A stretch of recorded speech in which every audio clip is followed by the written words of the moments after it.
Let's do it again without a massive rant in the first 10 seconds. This is Booster Gold 8 by John Jeffries. This is a story I was dead into to start with. Then I sharply lost interest when it turned out to be a shaggy dog story. I was under the impression they were bringing blue Beetles back. They wanted everyone buying to be under that impression.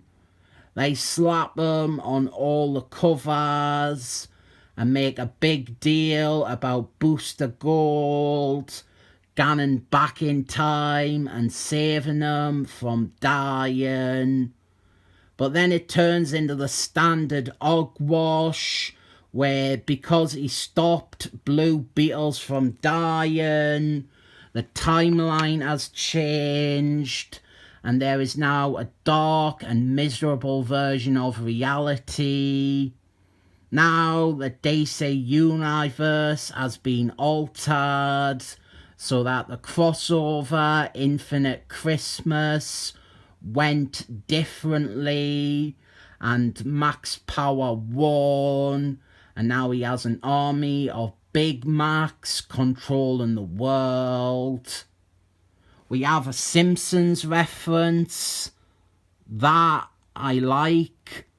Treehouse of Horror 5 Season 6 Time and Punishment, great one.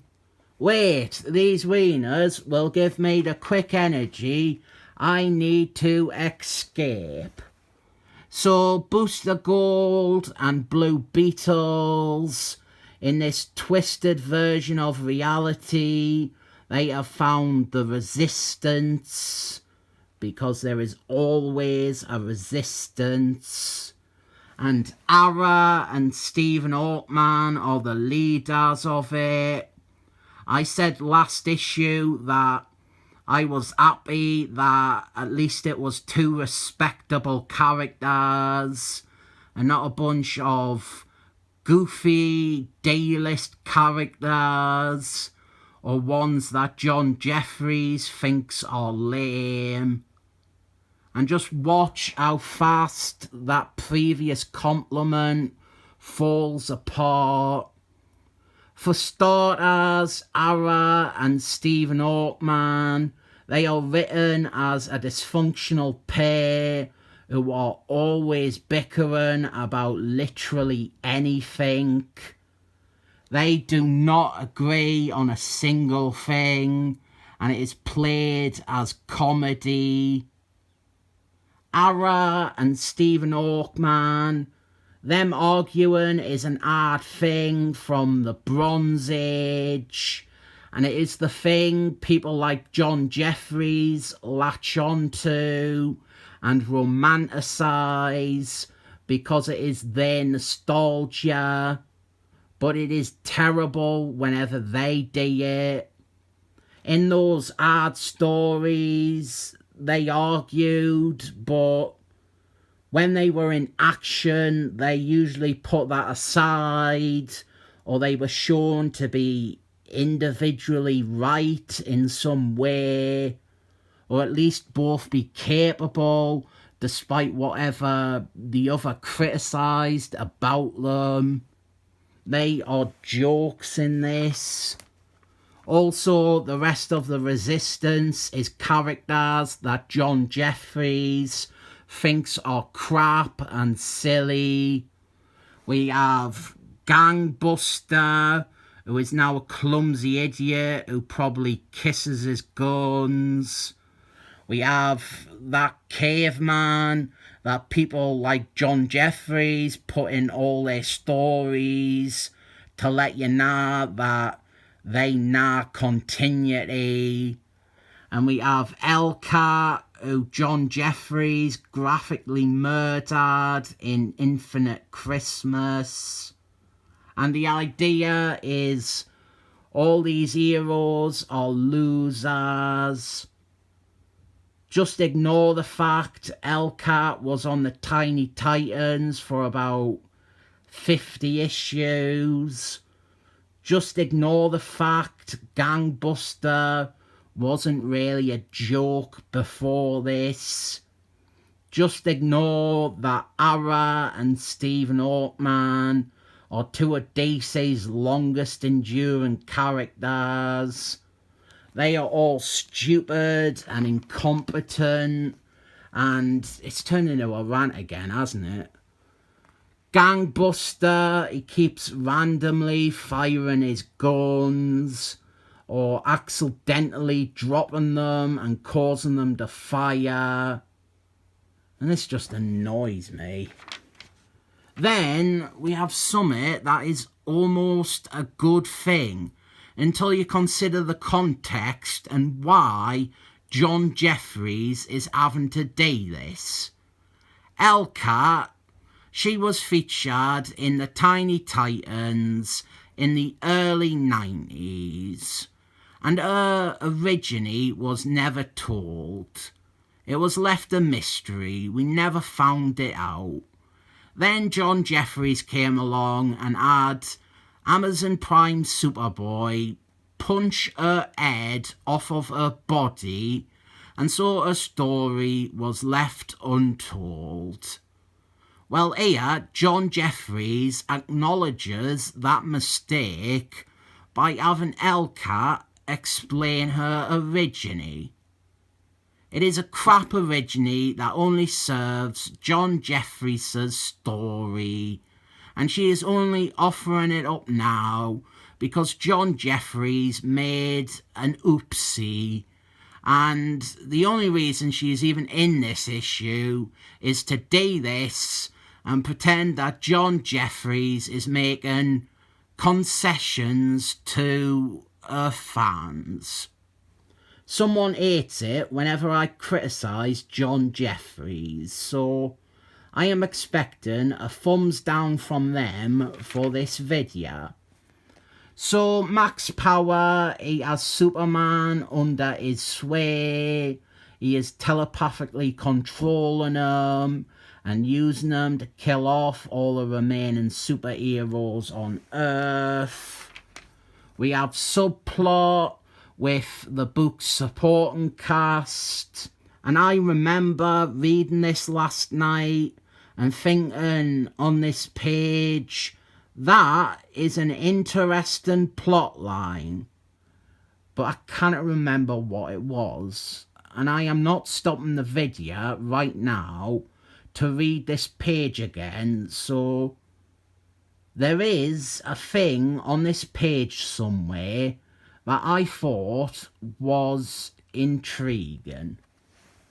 Speaking of intriguing, we have this group of baddies, and I have pointed out in the other videos when they have shown up, I really want to read more about them. Are they ongoing bad guys in this Booster Gold series? 3 of them are some of my favourite DC baddies, and I love the idea of them all teaming up. The comic quickly shifts back to bad when we get back to Booster Gold and the main story. The heroes, they are gunning to attack Max Power's base, and then mind-controlled Superman shows up and flies off with the caveman, apparently killing him off panel. He is not mentioned again. Then Stephen Altman is such a clumsy goofball. He screws them all over by not employing any stealth at all and alerting everyone to their presence. They end up fighting loads of Max Power's chessmen operatives and Gangbuster, who are nearly called by his real name there. He starts firing his guns and nearly shooting his own teammates. And then Ara, he is infected and transformed into a Big Mac. And this page has 3 deaths in quick succession. Big Mac Ara obliterates Stephen Hawkman. Gangbuster accidentally shoots and kills Elka. And then Max Power shows up and takes control of Gangbuster and forces him to shoot himself. That last one is the only one that treats any of these characters with even a little bit of respect. So then it has all been a waste of time, and Booster Gold and Blue Beetles are the only ones left. So they run away, and now they realise that actually what they need is a team, and so they are going to reunite Justice League International. And my fondness for that team and those characters is why I will still give the next issue a look. Although this picture here is an oddity. It's meant to be the cover to issue number 1, but they have swapped out certain characters. I cannot recommend this. I have so much unbridled apathy towards almost everything that is happening here. We have this fake out with Blue Beetles. They are deceitfully making this story appear as if it is bringing Blue Beetles back, and they are drawing it out as long as possible to trick people further. We have a writer who I think is one of the most overrated writers in comic books. And there's that thumbs down. We have a dreary what if Elseworlds plot line that doesn't really matter. We have all those mean-spirited insults to characters who deserve better. And worst of all, this issue, it felt even more inconsequential than a story like this normally does. We introduced the Resistance and got rid of them in 1 issue, and it seemed mostly driven around them, and they were, in the end, a distraction and a waste of time. I give this 7 things up.